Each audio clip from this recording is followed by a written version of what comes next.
Hello and welcome. You are watching World Cup Roundup here on France 24. For that, I'm joined by Emily Boyle here in the studio. Hi, Emily. Hello. Let's start then with the big news, which is France are through to the semi-final. Yes, France are through, and with us here in the studio to discuss how they made it through, of course, is Andres Evagora. But before I come to you, maybe let's remind ourselves of what happened during that game between France and Morocco. France 24's own Selina Sykes was in the stadium to see that quarter-final. So let's take a look at what she had to say.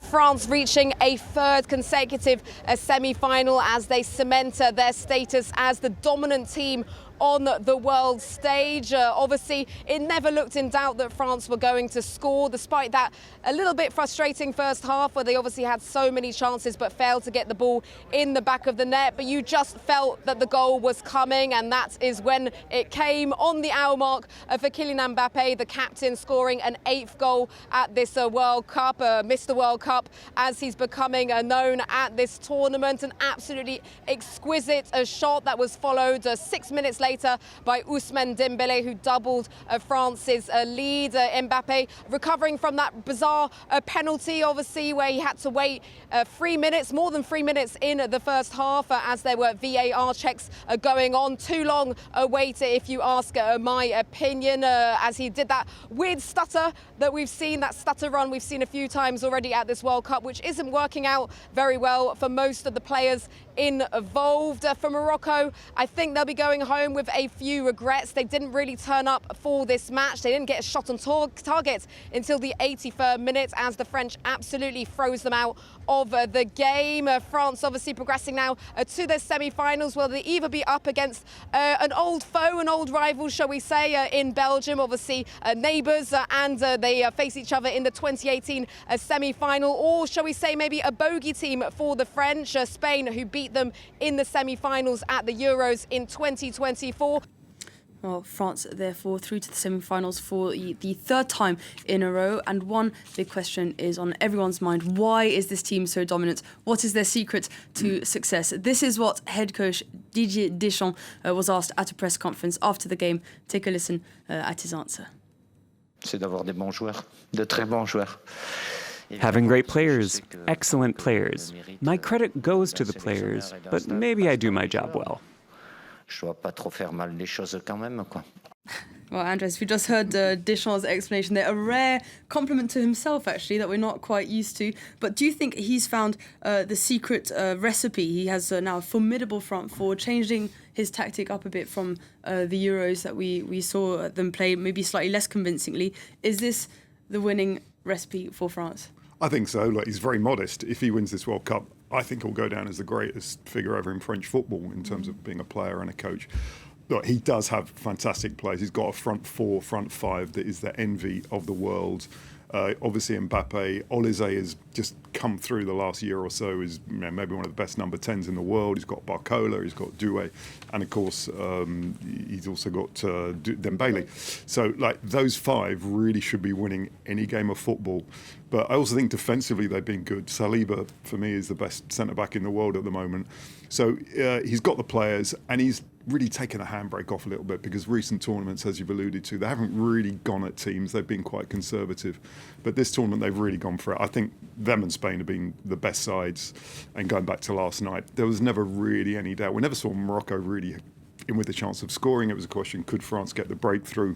They missed that very strange penalty, as you say. Mbappe won't want to look back on that, but a brilliant goal in the second half for him, and Dembélé making it 2-0. And I don't think anyone can complain that France were the better team last night. And you were saying, the front five almost that everyone is envious of. They have almost too many good players, but Didier Deschamps seems to be managing the kind of Désiré Doué, Bradley Barcola balance quite well, using kind of playing minutes and distributing them in quite an even manner. Do you think that he's found a starter, or how do you think he's managing those two different profiles? I think it depends on who they're playing against. And last night they're playing against a very low block with Morocco, so Doué's maybe got an individual skill that might be able to get round a a Morocco player. I wouldn't be surprised if Barcola starts against Spain because he's so fast. I think he's one of the fastest players in world football. And Spain play a very high line, so it might be an advantage of a very quick player to get behind the defenders. I wouldn't be surprised if Barcola starts against Spain, if indeed it is Spain, but that's a great choice to have because those players would probably get into any side in the world.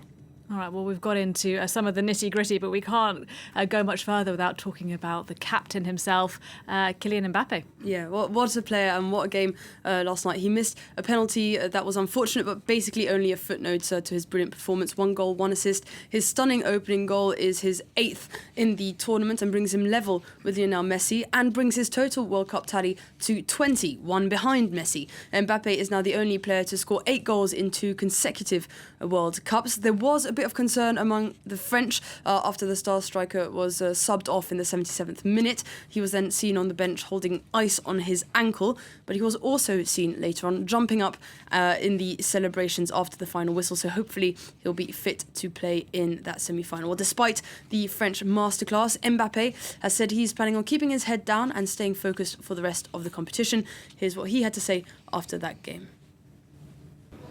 I've been a world champion and a runner-up, but this team is neither nor, so at the moment it isn't the strongest. It's the one with the most potential, the one we can most easily see succeeding. It allows you to dream, of course, but the strongest? I've always said that the strongest teams are the ones that win. I don't see a World Cup trophy next to me, so until proven otherwise, it isn't the strongest team. Clearly still very determined there, Kylian Mbappé. He's breaking records left, right and centre. Do you think he could be one of the greatest World Cup players that we will have seen in a very long time? Oh, I think so. I mean, if we put the penalties to one side, he's actually missed 1 in 5 penalties over his career, which is strange for a player of such great talent. But yeah, I think he already is. He's up there because a lot of those goals you talked about are in the knockout stages, and not saying anything against Messi, but almost all his goals have come in the group stage against weaker teams. I mean, he scores against the big teams in the big games. And when he does make a mistake, he more than often gets it right. And it was a super goal yesterday. He was determined to make up for that penalty. And Andreas, Emily, a thought then, though, for Morocco, it is the end of the road for them. Yeah, unfortunately, the end of the road for the Atlas Lions. And it wasn't the best Morocco performance we've seen at this World Cup, with very few attacking chances. Morocco landed only 1 shot on goal, and that came in the 83rd minute while already trailing by 2. They are therefore the last African side to bow out of the competition, knocked out again by France, a remake of the 2022 semi-final where they lost to Les Bleus with the same scoreline. Now, Morocco had to wait a long time before getting that attempt on goal. Were they suffering a little bit from the absence of Ismail Sabari? I think so. They've had a funny tournament because in many ways their high point was the first game. Remember, they outplayed Brazil for large parts of that game, got a 1-1 draw, and they've struggled a bit. They just about got through the Netherlands, beat a weakish Canada side. So I think it's probably par for the course for a really talented Morocco side. But as a fan of African football, I think it's a little bit disappointing. We've only got 1 African side in the quarterfinals and only 1 in the last 16. Remember, we started with 10, so that's really kind of minimum service, and Morocco are probably the best team in Africa. Coming up against France is a tough draw, but they'll be a bit disappointed they didn't get further. And what can they take away from their tournament in general then, if they had to make a summary of their performance in this World Cup? What are they taking home with them? Well, they've shown they can certainly mix it with the best, and their temperament has been brilliant. Against Brazil they were excellent, and they've just got that experience at the top level, which a lot of African teams haven't had traditionally. So I think they've got that mentality, they've got that experience, they've got some very good young players coming through, including Boadi. So I think the future is bright. And of course, in 4 years, the World Cup will be hosted in Morocco as well as several other countries. Right, so commiserations to Morocco. Congratulations to France. And let's look ahead then to another quarter-final game coming up tonight. Yeah, another great fixture, almost a classic fixture of a World Cup. It feels like Belgium's Red Devils up against Spain. That kicks off in Los Angeles at 9 p.m. Paris time this evening. Belgium are coming into the game with an 18-match unbeaten run, and despite a slightly chaotic start to the tournament with 2 draws, they've sort of found their stride. First with their remontada against Senegal, where they came back from 2-0 down in the 78th minute before winning the game 3-2, and then most recently with their 4-1 demolition of Team USA. But they face a tough challenge. Spain are yet to concede in the tournament, with goalkeeper Unai Simon getting a remarkable new record of 609 minutes unbreached. They've only faced 6 shots on target across their last 5 games. Both coaches anticipating a complicated game. Here's what they had to say. We know we're playing one of the favorites, and we know all the players individually. I'd say the new thing is that they're more solid perhaps than before. They have not conceded a goal in the tournaments. Statistics are made to be broken. So obviously we'll do everything we can to score in this quarter-final. It's not complex to decide if you're a favorite or not, because it doesn't guarantee anything. What I do like, if they tell you are a favorite, it's because someone values you. But in any case, in this type of game, believe me, there are no favorites. So plenty of respect among both coaches there. Neither of them really wanted to take the favourite hat. But do you think Belgium will be able to get through this impressive Spanish defence? That's the big question. You know, Belgium has scored 12 goals in their last 4 games. They are in goal-scoring form, and what I like about Belgium is they're prepared to drop probably their best player in Jeremy Doku. You know, Portugal, take note, or the most famous player, let's put it that way. They played Ronaldo to the end. They're playing their players in form. The thing about Spain, you can talk about tactics and complicate the game. Basically, you can't get the football off them. Once Spain get the ball, you cannot get it off them. And obviously, if they've got the ball, they're not going to concede. So Spain are the favourites, whatever what De La Fuente says. But it's going to be a really very tough game for them. I think it will be close. But, you know, I expect Spain to play their patient game, to have the ball and have just enough to get past a Belgium team, who, as you say, have got better and better in this tournament. And what about Lamine Yamal, of course, the star Spanish player? He turns 19 on Monday. Have we seen him on his top form, or is he getting into it and maybe waiting for the bigger games to kind of show off his skills that we're used to seeing, for instance, in the Champions League?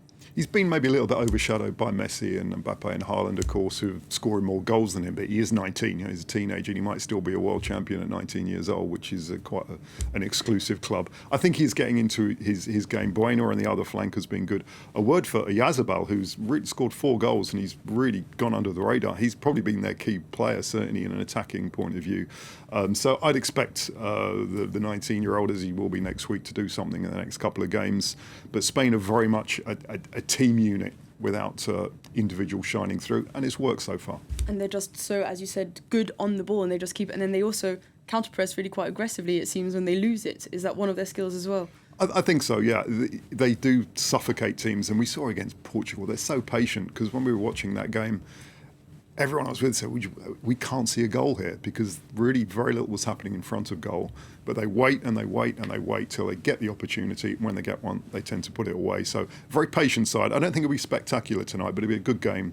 And I think Spain will have just a little bit too much. And then you were talking about the fact that Belgium are quite comfortable benching some of their stars. Got quite a star-studded bench. But who are you looking out for in that starting 11 who you think makes a difference on this Belgian side? I think there are outstanding players. Been Trossard so far, who is playing down the left where Doku often plays, and he's been making goals. He's been a constant threat. He's been excellent. The big loss for them is Onana, who is, for me, their best midfield player, who got the dreaded ACL injury, cruciate ligament injury in their last game. He's a big miss, especially against Spain. He's a good physical presence, but he's very technically good as well. So I think they would have a much better chance with Onana in the side, and let's hope his injury is not too serious. But Trossard has been good, and as a unit they play very well. They know each other very well. It's been the same kind of setup in Belgium for a few years, so let's see if they can trouble Spain tonight. Do you have any predictions that you'd like to put forward before tonight's game? Not that I particularly like to. If you put me on the spot, I think Spain, narrow margin, not too many goals. And I think France will just have enough to beat Spain in the semi. But that's going to be, for me, the final. If it's France-Spain, they're the best 2 teams for me, France and Spain, by quite a distance. The other side of the bracket not so strong? They're still good sides, but they've shown a lot of weaknesses, whether it's England, Argentina, whereas France and Spain have shown very few weaknesses so far. Okay, well, we'll keep an eye on all of those games, of course, the game this evening and more quarterfinals to come. And before we leave, though, just a thought for journalist Christophe Glaise, who remains detained in Algiers. He was given a 7-year sentence for what was said to be glorifying terrorism. His lawyers are hoping that a presidential pardon may happen. He was working on a report on the country's most decorated football club, Jeunesse Sportive de Kabylie, when he was arrested over 2 years ago. All right, thank you so much. Emily and Andreas, great to have you both here on the World Cup Roundup. Thanks to you as well for watching. I'm back with the news headlines for you in just a few minutes. Bye for now.